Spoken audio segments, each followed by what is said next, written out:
అందరికీ నమస్కారం. ఈరోజు మరో అత్యంత ప్రాచీనమైన ఆలయాన్ని మీ ముందుకు తీసుకొని వస్తున్నాను. ఈ ఆలయం తిరుపతికి అతి సమీపంలో ఉన్నటువంటి ముక్కోటి అగస్తేశ్వర స్వామి ఆలయం మీకు చెప్పబోతున్నాను.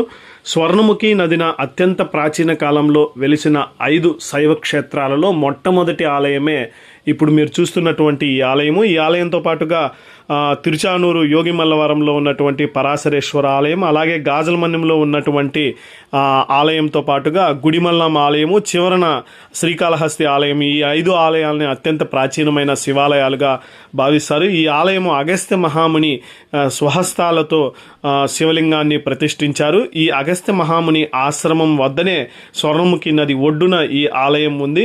వెంకటేశ్వర స్వామి వివాహం నారాయణవనంలో జరిగిన తర్వాత తిరిగి తిరుమలకు వెళుతున్న క్రమంలో నూతన దంపతులు తిరుమలకి రావద్దని చెప్పి వరాహస్వామి ఆదేశించడంతో 6 నెలల కాలం వెంకటేశ్వర స్వామి ఏం చేయాలో తెలియక ఇప్పుడు మనం చూస్తున్నటువంటి ఈ ప్రాంతంలోని అగస్త్య మహాముని ఆలయంలోనే 6 నెలలు ఇక్కడ ప్రతిరోజు ఈ ముని ఆశ్రమంలో సేవలు చేసుకుంటూ దగ్గరలో ఉన్నటువంటి శ్రీనివాస మంగాపురంకి వెళ్ళి రాత్రి అక్కడ విశ్రమించేవారనమాట.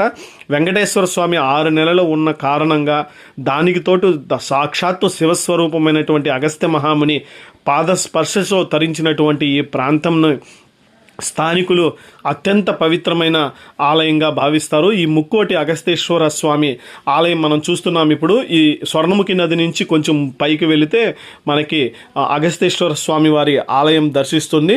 ఈ ఆలయం చాలా ప్రశాంతంగా ఉంటుంది.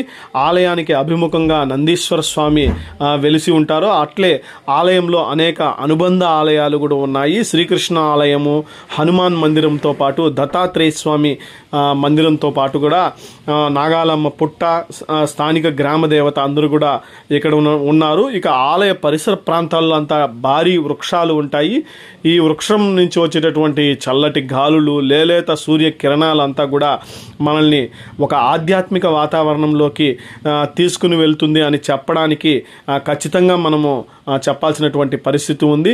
ఈ అన్ని ఆలయాలలో ఉన్నటువంటి ప్రశాంతత, ఇక మూలమూర్తి అయినటువంటి ఆనందవల్లి సమేత అగస్తేశ్వర స్వామి వారి దర్శనము మనల్ని సాక్షాత్తు శివలోకానికి తీసుకుని వెళ్తుందన్నటి పరిస్థితి ఇక్కడ కనిపిస్తుంది.